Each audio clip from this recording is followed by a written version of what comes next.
Bonjour tout le monde, on y va avec la section 6.1. Qu'est-ce que la vitesse de réaction? Fait que numéro 1, on nous dit l'équation suivante représente la combustion du méthane. Donc, on a le méthane ici qui réagit donc avec l'oxygène. C'est une oxydation, une réaction d'oxydation, de combustion, pour donner un dégagement de CO2 et un dégagement de H2O. On observe que tout est gazeux. Fait qu'on nous dit quelle expression exprime correctement la vitesse de cette réaction. Fait qu'en A, ben c'est faux. Ça ne marchera pas. Pourquoi? Parce qu'on nous dit au temps requis pour la combustion d'une mole de méthane. Hein? Fait que c'est bizarre parce que pour calculer la vitesse de réaction, c'est toujours une quantité divisée par le temps. Fait que c'est par seconde, c'est pas pour une mole, là, donc ça n'a pas rapport, fait que ça ne marche pas. Numéro B, au nombre de moles de méthane brûlés au cours de la réaction, il aurait fallu compléter par unité de temps. Tu sais, on ne fait pas mention du temps, on ne divise pas par le temps. C et D, ça fonctionne au nombre de moles d'oxygène.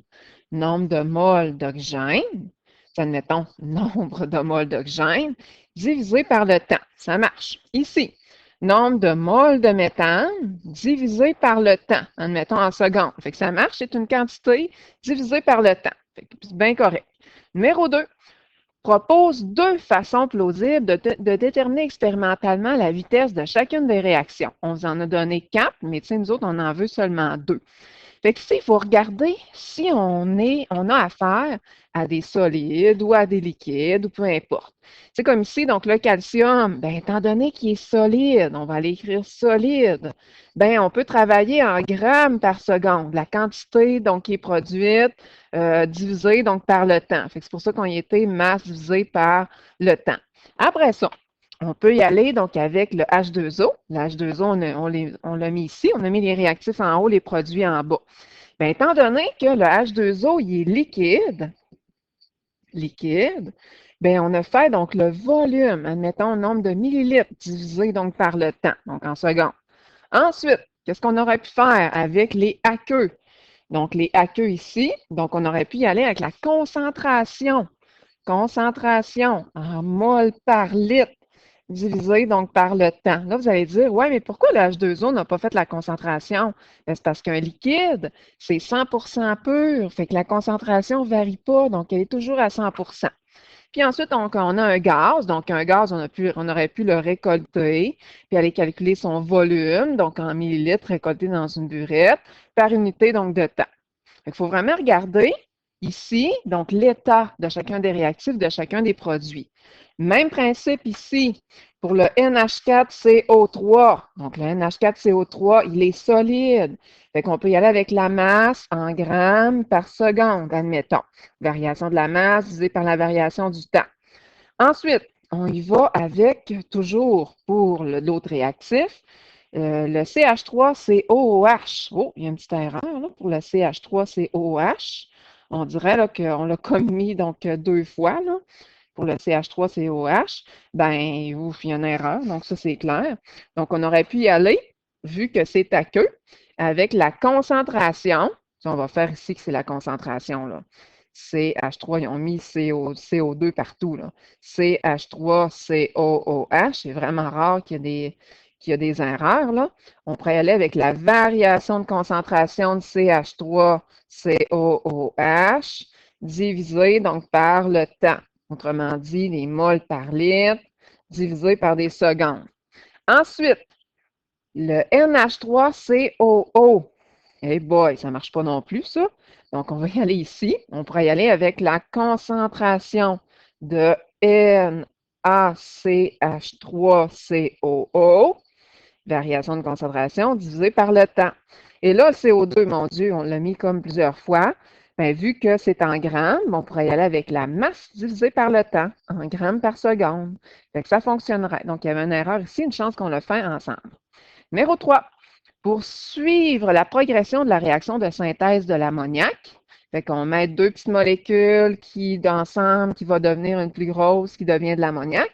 L'ammoniac, là, c'est le NH3. Vous mesurez la pression totale du système tout en gardant la température constante. Fait que la température reste inchangée.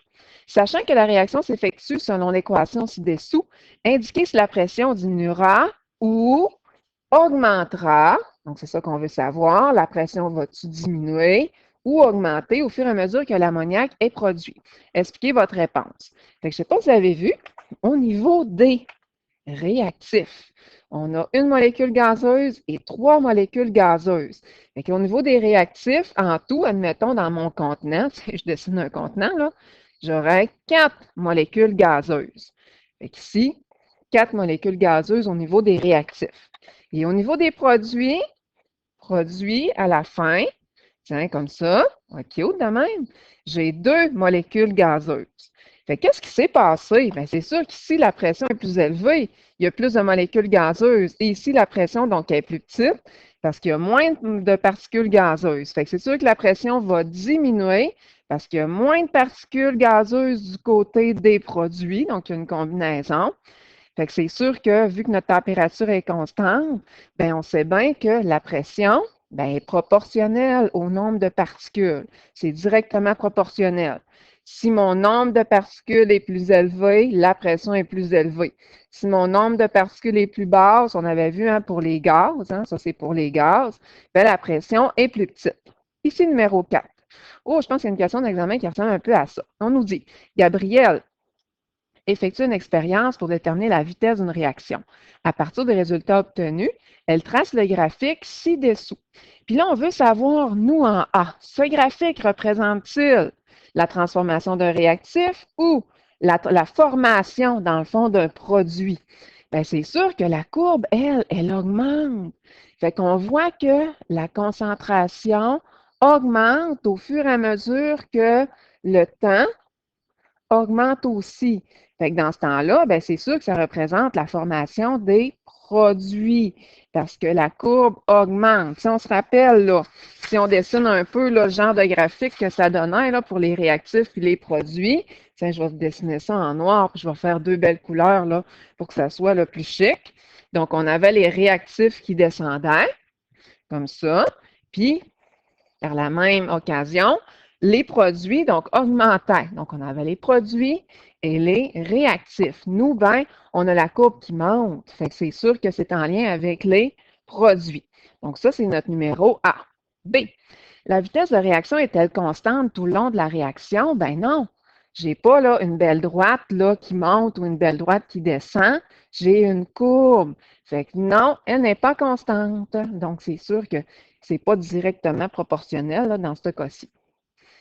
Numéro C, calcule la vitesse. Fait que là, la vitesse, on le sait hein, que c'est toujours la quantité divisée par le temps. Nous, dans notre graphique, bon, on travaillait avec la variation de concentration divisée donc par le temps. Puis on veut savoir entre la deuxième et la quatrième seconde, entre 2 secondes et 4 secondes. On va revenir ici. On va aller voir dans le graphique. On va aller voir à 2 secondes, on est où? Comme ça. À 2 secondes, on est à 0,7 et à 4 secondes, on est à 1. Bon, fait que là, on a eu une variation du temps de 2 secondes. Ça, c'est un 2 secondes. Et ici, on a passé de 0,7 à 1. Fait qu'on va aller faire notre calcul. On va faire ça. Fait qu'ici, c'est la variation de concentration. Tu sais, on sait que la variation de concentration, hein, c'est la concentration finale moins la concentration initiale, pardon. Fait concentration, donc, finale moins la concentration initiale. Au pire, on fait le contraire, puis après ça, on enlèvera le négatif. On divise par la variation du temps. Variation du temps, il s'est passé 2 secondes. Et ça va me donner des moles par litre par seconde. Pourquoi qu'on arrive à ça, là, mol par litre fois des secondes? Regardez bien. Mol par litre divisé par des secondes. C'est comme des secondes sur 1. Fait que nous, on se rappelle, hein, lorsqu'on était en secondaire 1, c'était dur de diviser donc des fractions. Fait qu'on multipliait l'inverse de la deuxième fraction. Fait que des moles fois 1, ça me donne des moles. Puis des litres fois des secondes, bien, ça me donne des litres fois des secondes.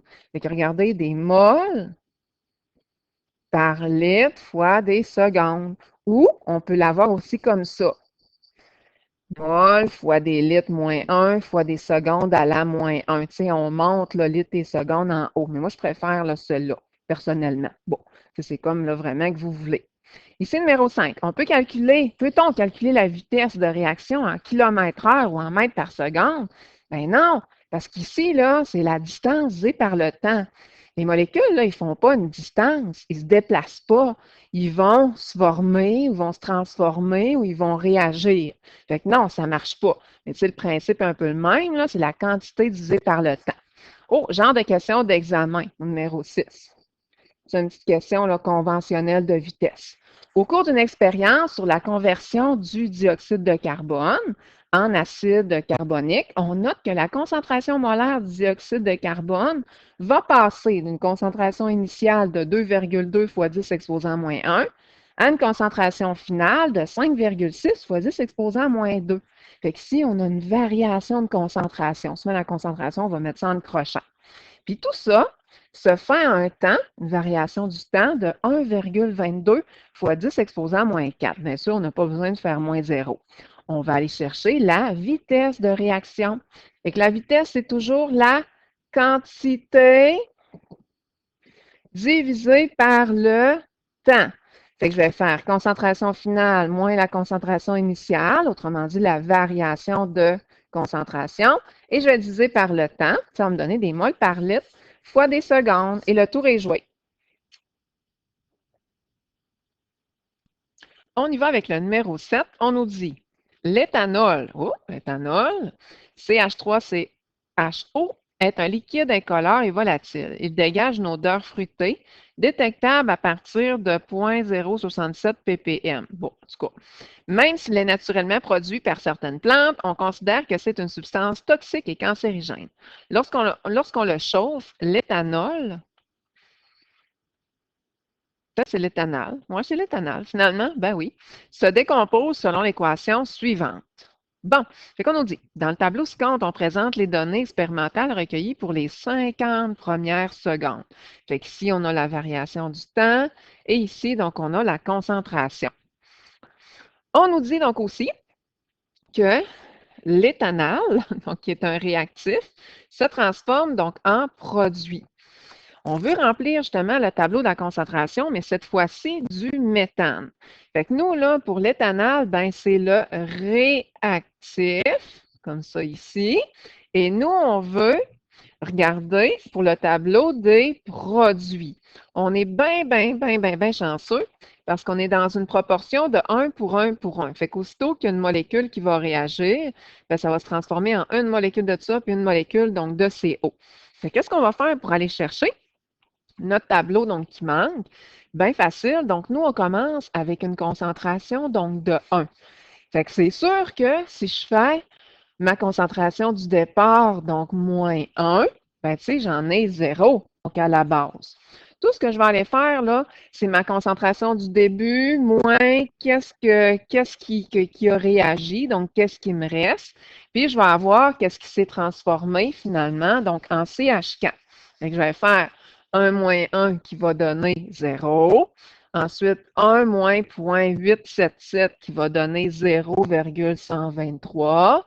1 moins ça, 1 moins ça, 1 moins ça, 1 moins ça, qui va donner donc les chiffres qui sont finalement donc, dans mon tableau ici, comme ça.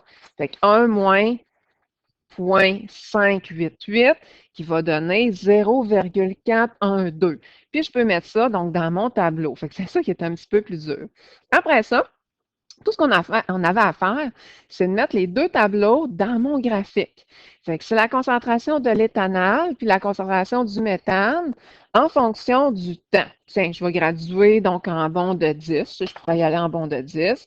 10, 20, 30, 40, 50. Ça va finir à 50. Puis, ben, pour mes graduations de mon axe des Y, qui est la concentration, ben, je pourrais y aller en bond de 0,2. Donc, ça marchera. Fait que je vais aller dessiner mes points. Comme là, ici, là, j'ai mon point 0, 0. Ça, c'est pour mon méthane. Ensuite, le point 10, voire point 1, 2, 3, là, point 1 et un petit peu plus. Puis ainsi de suite, je mettrai tous mes points. Je ferai la même chose pour l'éthanol. Donc, je vais faire donc 0, 1. Ensuite, le point 10, 0,887. Donc 10, puis 0,8, là, quasiment là, 0,9, puis ainsi de suite. Puis là, je me rendrais compte qu'effectivement, donc au niveau donc, des produits, ben ça l'augmente, hein? Donc ici, c'est les produits. Puis les réactifs diminuent. J'imagine qu'ils vont me poser des questions avec ça. On veut calculer la vitesse de la réaction pour cet intervalle de temps, pour 50 secondes dans le fond, hein, en fonction de l'éthanol. Bon, fait qu'est-ce que je vais faire? Vitesse est égale à quantité tout le temps sur le temps. Puis nous, on a travaillé en concentration. Fait que ça va être la variation de concentration de l'éthanol en fonction du temps. Mon temps, ben, c'est 50 secondes. Fait que je vais faire la concentration finale à la fin moins la concentration initiale. Fait qu'on voit donc ici qu'on a la concentration initiale, la concentration finale. Fait que je fais une soustraction entre les deux. Je divise par 50 secondes et ça me donne ma vitesse. On veut faire le même calcul, mais en fonction du méthane. Fait que je vais faire encore là ma concentration initiale. Ici, concentration donc finale, 0,412. Fait que je vais faire concentration finale, 0,412, moins la concentration initiale qui est de 0, tout ça en un temps de 50. Fait que 0,412 divisé par 50, qui va me donner hein, la même vitesse. C'est normal parce que l'éthanol puis le méthane, ben, quand il y en a un qui augmente au même rythme, l'autre diminue. Tu sais, il y en a un qui se transforme pour donner donc l'autre. Fait que c'est comme logique que j'arrive à la même réponse. Fait que c'est le fun là, que vous puissiez voir ça. Au numéro 8, on nous dit Amina fait réagir un morceau avec une masse de 5 grammes de magnésium avec de l'acide nitrique. Après un temps de 9 minutes 25 secondes, fait qu'on va mettre nos minutes, hein, c'est sûr, donc en secondes, fois 60, on va faire plus 25, ce qui va faire que ça va nous donner une variation de temps de 565 secondes. Elle note encore que la masse du magnésium est rendue à 1,8. Ah, fait que ça, c'est comme la masse initiale. Ça, c'est comme la masse finale. Fait que je vais pouvoir aller calculer la variation de la masse. Masse finale moins la masse initiale, je vais diviser donc par mon temps, puis je vais aller calculer la vitesse, et justement, la vitesse, je la voulais en grammes divisé par des secondes. Maintenant, au numéro B, on ne l'avait plus en grammes par seconde, on l'a vu en mol par seconde. Alors, tout ce qu'il me reste à faire, c'est de convertir les grammes en mol. Et pour ce faire, ben, j'ai toujours cette formule-là ici qui sert vraiment à transformer les grammes en mol. Fait qu'on y va donc avec ça. Fait que j'y vais tout simplement donc avec la masse que j'ai obtenue ici, donc en grammes, celle-là. Je divise par dans le tableau périodique la masse molaire du magnésium et ça donne ça ici. Puis c'est sûr que en haut, c'était déjà pour une seconde. Fait que tout ce que je vais faire, ben, pour avoir la vitesse en mol, divisé par des secondes, hein? Donc, je vais prendre mes moles ici, que j'avais déjà, vu que c'était déjà pour une seconde, ben, j'écris pour une seconde, pour avoir une vitesse, pour avoir une unité de vitesse. Sinon, il aurait fallu que je divise là, par le nombre de secondes. Numéro 9, le graphique ci-contre représente la concentration, la variation de la concentration plus de A, j'ai commis un bug, en fonction du temps. Comment varie la vitesse de la réaction en fonction du temps? Bien, la vitesse, je ne sais pas si vous avez vu, là, mais elle demeure constante. Pourquoi qu'elle demeure constante? Bien, c'est parce que je n'ai pas une courbe, là, comme avec la quantité, admettons, donc de mol ou la quantité de réactifs ou de produits qui est en fonction du temps. J'ai une belle droite, fait que c'est sûr que c'est constant. Donc, on a une variation de vitesse, donc qui est de façon constante. Numéro B, à quel moment la concentration de A sera-t-elle nulle? Fait qu'avant, on va aller calculer la vitesse donc de réaction. Fait que pour aller chercher la vitesse de réaction, ben, c'est sûr que je vais faire la variation de concentration, toujours la quantité, divisée par le temps. Fait que je me rends compte que, ben, Colin, au début, j'avais Ça, c'est pour les 10 premières secondes. On va y aller pour les 10 premières secondes. Les autres, ils le calculent pour les 10 premières secondes, mais on aurait pu le calculer pour n'importe quel intervalle. Mais ça, on va faire là, pour que ça fitte avec le corrigé. Bon, OK.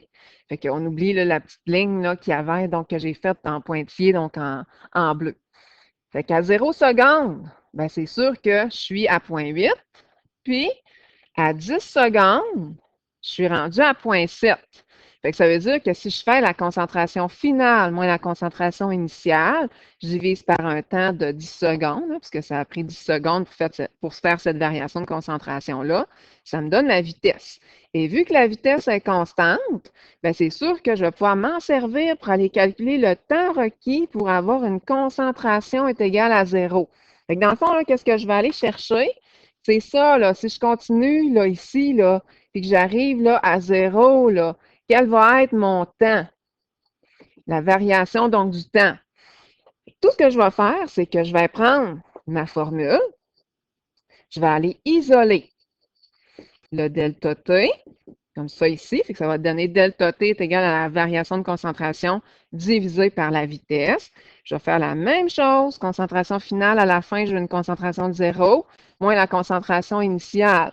Bien, concentration initiale au début, ça c'est la concentration finale, j'aimerais bien ça avoir 0, et de 0,8, donc au début. Je divise par ma vitesse, oh, que je viens juste de calculer. Fait que je fais ma soustraction, donc moins 0, moins 0,8.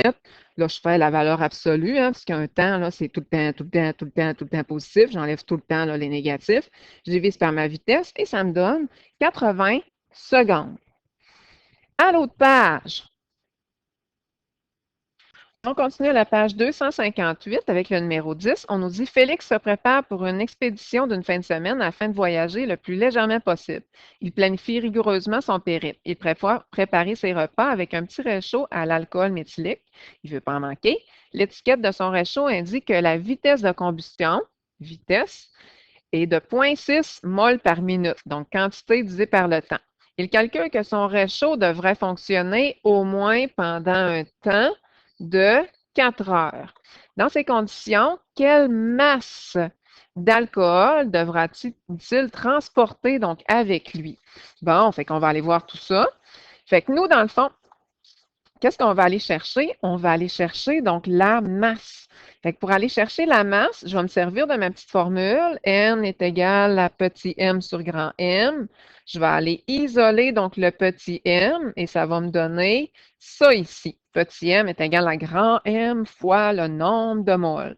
Fait que qu'est-ce que je vais faire? C'est que je vais faire dans mon tableau périodique la masse molaire de mon éthanol, ça, je suis capable d'aller la chercher, fois le nombre de moles. Fait que moi, ben, il va me manquer à aller chercher donc mon nombre de moles. Mon nombre de moles, pour aller le chercher, je vais aller me servir de la vitesse. Fait que vitesse est égale à la quantité, nous c'est en mol, divisé donc par le temps, donc delta T. Fait que si je vais chercher donc la quantité, donc en mol, je vais aller l'isoler là, isoler la quantité, bien, ça va me donner la vitesse fois mon temps. Ma vitesse, je la sais déjà, elle est ici, ma vitesse, 0,06 mol par minute fois notre temps. Donc, notre temps, c'est 4 heures. On est allé mettre ça en minutes vu que la vitesse est en minutes en faisant fois 60 qui va me donner 240 minutes. Là, j'écris comme par-dessus. Ce qui va faire que si je calcule tout ça, ça va me donner 14,4 mol. Ou on fait un petit produit croisé, donc ici, là, c'est vraiment donc la même chose qu'on a fait. Mon nombre de moles, je l'envoie ici, comme ça, pour me donner ben, le nombre de grammes où je peux encore refaire donc un produit croisé, donc aussi. Ici, indiquer la formule de la vitesse générale qui correspond à chacune des réactions. Dans ce temps-là, il faut s'occuper des coefficients ou les coefficients qui sont sous-entendus. On se rappelle que pour la vitesse générale, on veut toujours l'avoir pour une mole. Fait que ça veut dire que si j'ai 2 moles, ben, je vais prendre la vitesse du H2, je vais diviser par 2. Ici, Tiens, divisé par 2. Ici, ben là, je ne divise pas par 1, là, ça serait vraiment, vraiment laid. Ça, c'est sûr, la vitesse est déjà pour une mole. Et ici, je diviserais donc par 2. Donc, divisé par 2. Fait que ça me donne l'expression de la vitesse générale. Même chose ici. 2 molécules pour 3 molécules pour 2 molécules pour 4 molécules. Fait que je vais prendre la vitesse de mon CH3 au H, je vais la diviser par 2. Ici, la vitesse du dioxygène, je vais la diviser par 3. Ici, divisé par 2, puis ici, divisé par 4. Numéro 12. La synthèse de l'ammoniac, deux petites molécules qui donnent une grosse molécule qui est de l'ammoniac. L'ammoniac, là, c'est le NH3, s'effectue selon l'équation suivante. Sachant que la vitesse de transformation du dihydrogène, OK, ça c'est la vitesse là, pour le H2, est de 0,75 mol par litre par seconde. Je veux savoir la vitesse de réaction en fonction du diazote. OK, fait que là, ça ici, là, c'est la vitesse pour le dihydrogène. Puis moi, ben, je veux savoir la vitesse en fonction du N2, ça ici. Fait que je ne sais pas si vous voyez, là, ici, j'ai une molécule coefficient de 1 pour 2. Fait que tout ce que je vais avoir à faire pour passer, oh, excusez, là, j'ai 3, hein, ça c'est sûr. Fait que tout ce que je vais avoir à faire pour passer de là à là, ben, je vais diviser par 3. Fait que je prends ma vitesse, je la divise par 3. Pas nécessaire d'écrire tout ça, là. Je fais un gros divisé par 3. Puis je vais avoir ma vitesse. De l'autre côté, on veut savoir la vitesse en fonction de l'ammoniac. Fait que vitesse en fonction du NH3, comme ça ici. Le NH3, si je m'en vais de l'autre côté, je ne sais pas si vous avez vu, moi j'ai la vitesse, ben je vais descendre, hein, ça va être vraiment, vraiment mieux. La vitesse pour le H2O, je l'ai. Puis nous, ben, je veux l'avoir pour la vitesse pour le NH3. Fait que dans le fond, là, tout ce que je vais avoir à faire, ben, tu sais, je ne peux pas faire x2, je ne peux pas faire x3. Je vais faire x2 divisé par 3, hein, tu sais, pour avoir donc la proportion. Au pire, là, si vous n'êtes pas sûr, là, ben, regardez, vous placez, je vais prendre une autre couleur, là. Vous placez donc la vitesse ici. Ça, c'est la vitesse pour le H2. Puis moi, je vais avoir la vitesse pour lui. Fait que produit croisé, donc je vais faire 0,75 fois 2 divisé par 3. Ou on retient tout simplement que je fais fois 2 divisé par 3. Comme ça ici, je fais juste ça, là. Puis ça va me donner 0,5. C. Quelle est la vitesse générale de réaction? Ben, c'est pour une mole. Puis la vitesse pour le H2, ben, c'était pour 3 moles. Pour 3 molécules. Fait que ça veut dire que je vais tout simplement diviser par 3 qui va me donner la vitesse. Numéro 13. Pour une réaction donnée, on peut déterminer la vitesse moyenne ou la vitesse instantanée. On veut savoir la différence entre les deux. Fait que la vitesse moyenne, là, bien, ça correspond à un intervalle de temps. Tu sais, c'est pour là, un temps donné de 0 à 10 secondes, admettons. Puis la vitesse instantanée, bien, c'est pour un temps qui est précis. Donc, je veux savoir, à 2 secondes, la vitesse est rendue à combien? Fait que là, il faudra aller calculer, admettons, la pente de la tangente. Numéro 14, il est possible de produire du dihydrogène par l'électrolyse de l'eau, sachant que la vitesse de décomposition de l'eau, vitesse du H2O, est de 2,6 fois 10 exposant moins 3 moles par minute. Bon, on aurait même mieux des moles par seconde, mais là, ça a l'air qu'on travaille en minutes. Combien de temps, delta T, faudra-t-il pour obtenir suffisamment de dihydrogène si on a un ballon qui est à une température de 20 degrés Celsius, il atteint un volume, puis qu'il va atteindre un volume de 2 litres, puis il faut qu'il soit à une pression de 101,8 kPa. Fait que là, ça veut dire que nous, là, on veut avoir le temps. Tu sais, habituellement, on calcule la vitesse, là. La vitesse, c'est la quantité en n'importe quoi, là, divisé par le temps. Mais nous, on veut le temps. Fait que si on va isoler donc le temps, ça va nous donner quantité, oups, je suis en train d'échapper mon livre, divisé par la vitesse. La quantité, ben, on dirait qu'on travaille en mol là, pour la quantité. Fait qu'on va aller chercher notre nombre de moles. Et quand on nous donne la température et la pression, ben, c'est sûr qu'on ne nous donne pas la masse. Fait qu'on ne peut pas utiliser cette formule-là. Qu'est-ce qu'on va faire? C'est qu'on va utiliser PV est égal à NRT, isoler le N, puis là, on va se débrouiller pour aller chercher notre nombre de moles, parce que la quantité est en moles. En moles, fait que dans le fond, là, c'est le N divisé par la variation, donc du temps. Fait que je vais faire nombre de moles divisé donc par la vitesse petit v. Fait que j'ai la pression, j'ai le volume que je vais mettre donc en litres, il est déjà donc en litres. Je vais diviser par mon R, puis bien, c'est sûr, je vais diviser aussi par ma température, que je vais faire plus 273, parce qu'on travaille avec des gaz. J'ai mon nombre de moles.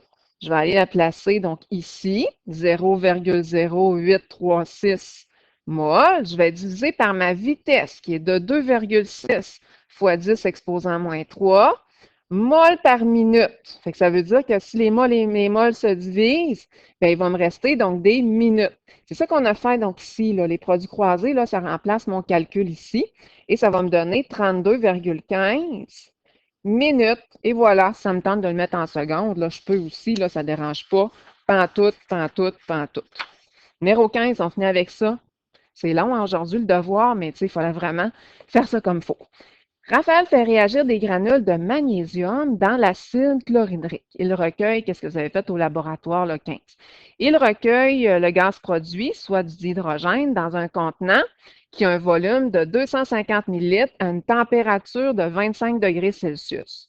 Au bout d'un temps de 2 minutes 28 secondes, fait que j'imagine que mon temps, ça serait bien le fun qu'on le mette en secondes. Fait que 2 minutes, donc fois 60, ça donne 120, plus 28, qui va me donner 148 secondes. Il note que la pression est rendue à 60 kPa. Nous, on va aller chercher, bien sûr, la vitesse, mais pas n'importe quelle vitesse. En moles par litre par seconde. Ça aurait été bien facile d'y aller. Quantité en millilitres divisé par les secondes ou le nombre de moles divisé par des secondes. Mais non, on veut vraiment avoir la vitesse, moles par litre, variation de concentration, divisé par notre temps. Bon, bien, écoute, on va y aller avec ça en sachant là, tout ce qu'on a là, comme indication. Fait que pour aller chercher la concentration, la seule formule, c'est L. J'ai mon volume que je vais diviser par 1000, puisque j'avais 25 millilitres que je divise par 1000, mais mon nombre de moles, merde, je ne l'ai pas. Fait qu'on va commencer par aller chercher mon nombre de moles. Là, vous allez dire, pourquoi tu ne prends pas cette petite formule-là? Bien, c'est parce que je n'ai pas ma quantité en grammes. Fait que dans ce temps-là, je n'ai pas ma quantité donc en grammes. Je ne peux pas prendre cette formule-ci. Je vais y aller avec PV est égal à NRT. Je vais isoler donc le N. Puis coudonc, vu que je travaille avec un gaz, je peux l'utiliser. Fait que je vais faire la pression fois le volume que j'ai divisé par 1000, divisé par le R, on met des parenthèses, fois donc ma température. Bien entendu, j'ai fait plus 273 et ça me donne ma quantité en mol. Je la mets là. Pour avoir une concentration mol par litre, bien, je divise par mon nombre de litres et ça va me donner ma concentration. Bon, fait que là, je peux aller calculer ma vitesse. Quantité divisée par le temps. Mais ma quantité, je voulais absolument la concentration. Bien, la variation, tiens, de concentration du H2. Je ne suis pas obligée de faire moins 0 parce que je sais que la concentration donc, initiale était de 0. Je divise par mon temps et j'ai ma vitesse en mol par litre par seconde. Maintenant, en B, on veut savoir, sachant que la vitesse de réaction se déroule selon cette équation-là et selon la proportion des coefficients, calculer la vitesse de réaction en fonction de l'acide. Notre acide, là, ça commence par un H, c'est le HCl. Fait que je veux calculer la vitesse du HCl. Puis nous, on avait la vitesse en fonction du dihydrogène, donc ici. Fait que si on avait la vitesse en fonction du dihydrogène, puis maintenant on veut l'avoir en fonction du HCl, bien de 1 à 2, c'est 2 fois plus. Fait que tout ce que je vais faire là, c'est que je vais faire mon chiffre ici en A fois 2, c'est ce qu'on a fait. Pas besoin d'écrire la formule pantoute, pantoute. Je fais fois 2 et ça va me donner la vitesse en fonction du HCl. Fait qu'il faut comprendre comme faut ces numéros-là. Je sais que le devoir était long, mais il faut vraiment donc faire comme il faut pour partir avec des bonnes bases. Vous allez voir que les prochains devoirs, ça va être beaucoup moins complexe. À la prochaine!